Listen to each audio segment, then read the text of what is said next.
Здравствуйте, дорогие друзья! Весенние праздники начались. Поздравляю вас с прошедшим женским праздником и, конечно же, с Наурызом. Желаю, чтобы все ваши мечты сбылись и исполнялись задуманные планы. Итак, к вашему вниманию книги, напечатанные шрифтом Брайля. Первая книга Карибаева «Казахские ханы» в 2 частях. Следующая тоже Карибаева «Казахские правители». Эти книги на русском языке. И последняя книга «Сборник незрячих авторов», который называется «Дала Сарына» на русском и казахском языке. Эти книги небольшие, и они похожи между собой.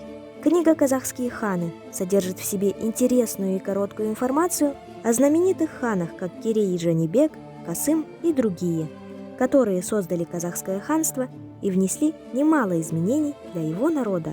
Здесь у каждого своя история, и многие правили больше 10 лет, улучшая дела народа.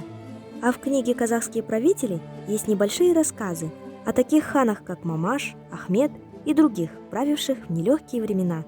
Из-за этого некоторые правили гораздо меньше, чем в книге «Казахские ханы». Последняя книга «Дала Сарына».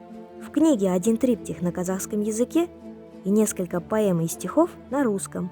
Здесь авторы воспевают нашу родину, его земли, историю, Наурыз, Тамбру и даже Абая Кунанбаева.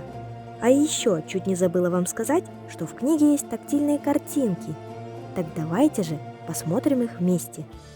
Широко раскинулся Иргиз, до поры укутанный снегами, но рассыпал солнце Наурыз, тронув лед горячими руками. Еще увидимся, друзья!